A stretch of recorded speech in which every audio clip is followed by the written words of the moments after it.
The arguments of the enclosure propagandists were commonly phrased in terms of higher rental values and higher yield per acre. In village after village, enclosure destroyed the scratch as scratch can subsistence economy of the poor. The cottager, without legal proof of rights, was rarely compensated. The cottager who was able to establish his claim was left with a parcel of land inadequate for subsistence and a disproportionate share of the very high enclosure cost. Enclosure, when all the sophistications are allowed for, was a plain enough case of class robbery, played according to fair rules of property and law laid down by a parliament of property owners and lawyers. Recent scholarship suggests that the rules of the game were kept to more fairly than was suggested by the Hammonds in their great village laborer. Even very small property owners received reasonable treatment, many enclosure commissioners acted conscientiously, and so on. But in making these useful qualifications, it is possible to overlook the larger fact that what was at issue was a redefinition of the nature of agrarian property itself. Thus, Chambers and Minjay have noted that in enclosure, the occupiers of common right cottages, who enjoyed common right by virtue of their tenancy of the cottage, received no compensation because they were not, of course, the owners of the rights. This was a perfectly proper distinction between owner and tenant, and involved no fraud or disregard for cottagers on the part of the commissioners. But what was perfectly proper in terms of capitalist property relations involved, nonetheless, a rupture of the traditional entanglement of village custom and of right, and the social violence of enclosure consisted precisely in the drastic total imposition upon the village of capitalist property definitions.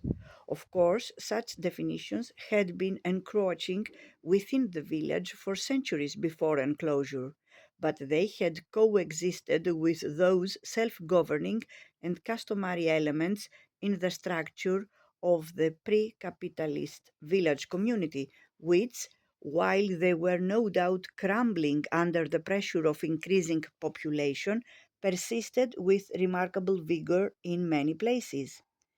Copyhold and even vaguer customary family tenancies, which carried common rights, might prove to be invalid at law, although they were endorsed by the collective memory of the community. Those petty rights of the villagers, such as gleaning, access to fuel, and the tethering of stock in the lanes or on the stubble, which are irrelevant to the historian of economic growth, might be of critical importance to the subsistence of the poor. Enclosure, indeed, was the culmination of a long secular process by which men's customary relations to the agrarian means of production were undermined. It was of profound social consequence because it illuminates both backwards and forwards the destruction of the traditional elements in English peasant society. If one looks at English agriculture in the 18th century through the pages of Arthur Young's Annals of Agriculture, or the various county surveys prepared at the turn of the century for the Board of Agriculture, it is possible to suppose that customary sanctions had long lost their force. But if one looks at the scene again from the standpoint of the villager, one finds a dense cluster of claims and usages, which stretch from the common to the marketplace, and which, taken together, made up the economic and cultural universe of the rural poor. Professor Chambers has well written, the appropriation to their own exclusive use of practically the whole of the common waste by the legal owners meant that the curtain which separated the growing army of laborers from utter proletarianization was torn down.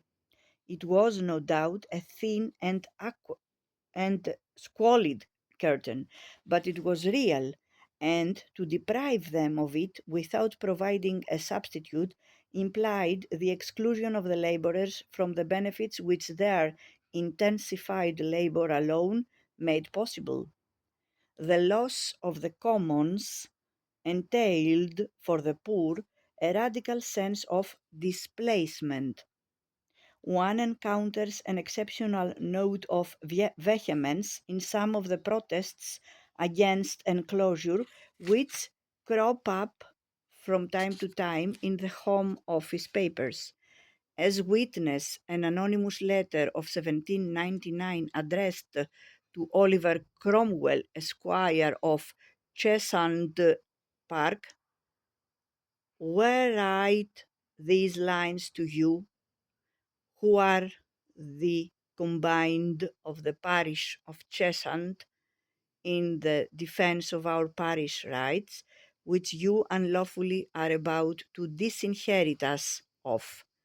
Resolutions is made by the aforesaid combined that if you intend of enclosing our common fields, llamas, meads, marshes, etc., were resolved before that bloody and unlawful act, it is finished to have your hearts blowed if you proceed in the aforesaid bloody act, well like horse leeches will cry give until we have spilt the blood of every one that wishes to rob the innocent unborn.